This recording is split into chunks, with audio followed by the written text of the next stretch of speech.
J'ai osé aborder ça avec mon père qui a des scarifications. Chez nous, ça s'appelle des balafres ou des cicatrices raciales. Il a dit, euh, ça date un peu de l'époque de l'esclavage, où les populations libres, les hommes libres devaient être identifiés pour ne pas être pris en esclavage. Parce que le Burkina Faso faisait partie de cette zone-là où les négriers venaient ou envoyaient on va dire quoi, des chasseurs d'esclaves pour aller capturer des hommes afin de les ramener vers la côte. Donc là, l'esclavage était tellement intensifié qu'il fallait à un moment donné savoir qui est-ce qu'on pouvait prendre. Il ne fallait pas prendre les hommes libres. Donc les hommes libres devaient s'identifier par ça.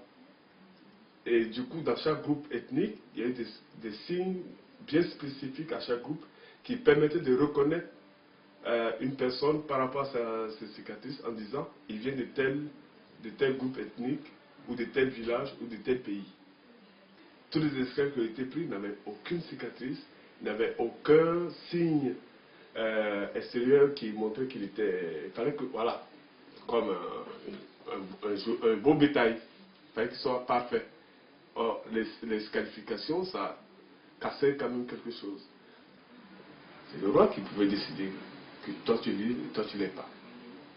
Mais le roi qui qui envoie son armée faire une razzia dans un autre village, tous les captifs ne sont pas des hommes libres.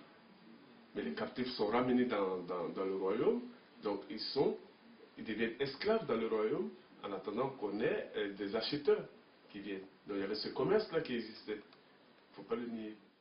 Que signifie la scarification pour vous? Pour moi, la scarification signifie, c'est comme une pièce d'identité dans le temps. C'est-à-dire au Burkina, à l'époque où il n'y avait pas de pièce d'identité pour permettre aux gens de s'identifier directement par rapport à leur groupe ethnique, par rapport à leur appartenance, il y avait différentes sortes de scarifications que les gens utilisaient pour s'identifier facilement par rapport aux autres. Il faut le signaler parce qu'au Burkina, il y a 60 ethnies. Donc, il y a selon les ethnies, il y a la scarification différente. C'est que dans le temps, on n'a pas besoin de te préparer pour te dire, voilà, on va t'amener pour les scarifications. Non, c'est depuis le jeune âge. Et tu sais que c'était comme un truc, on était content de le faire, les gens étaient contents de le faire parce que c'est avec ça qu'on arrivait à t'identifier et tu étais fier de... C'est comme, je vais comparer au passeport, c'est comme un passeport pour toi. Donc chacun était préparé à le faire au moment opportun, c'était pas une obligation et tout. Tu devenais quelqu'un en fait. Voilà, tu devenais, c'est comme une initiation. D'accord. Avec ça, tu étais initié, voilà. Et on fait vers quel âge? Ça, c'était très tôt pour permettre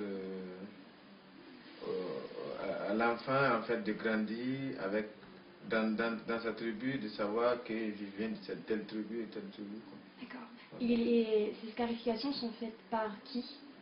Mais c'est fait en général par une personne, pas tout le monde, c'est une personne qui est désignée par la société qui fait ça et qui est en général un peu vieux, qui sait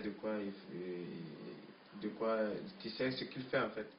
La scarification est devenue un objet de beauté. Il fallait le faire pour être comme les autres. Il fallait le faire pour être bien, parce que tu te lèves et tout le monde est scarifié dans la famille, dans le village. Et toi, si tu n'es pas, ça fait comme si tu étais un peu en marge. Donc pour te sentir dans la société, il fallait le faire.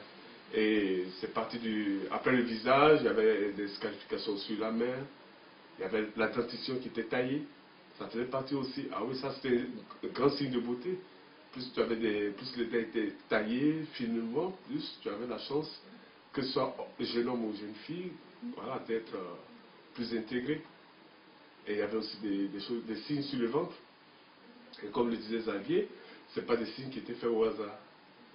C'était une forme d'écriture.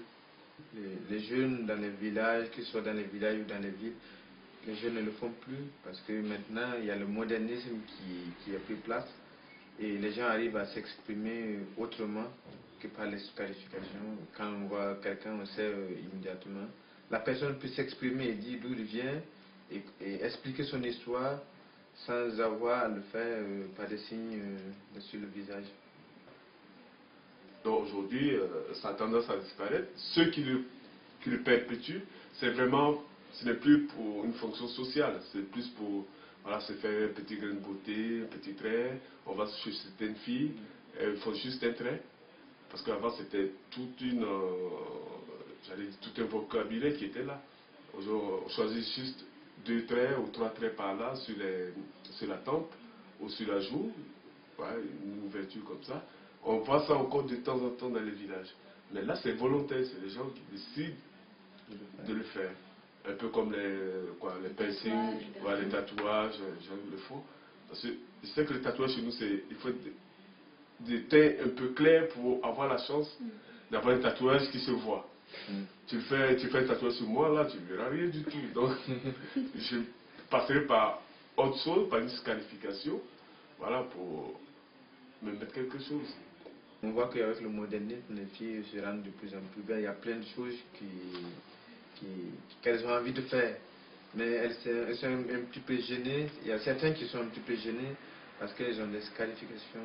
Et j'avoue aussi que il y a des qualifications qui sont un peu légères, c'est-à-dire les dessins qu'on fait soulever. Mais il y a d'autres aussi qui sont violents quand tu vois la taille la taille des qualifications, c'est énorme. Il y a certains qui ont des trucs énormes sur le visage. Et ça, elles sont un peu complexées, je veux dire. Elles sont pas... n'arrivent pas à se faire beaucoup plus belles.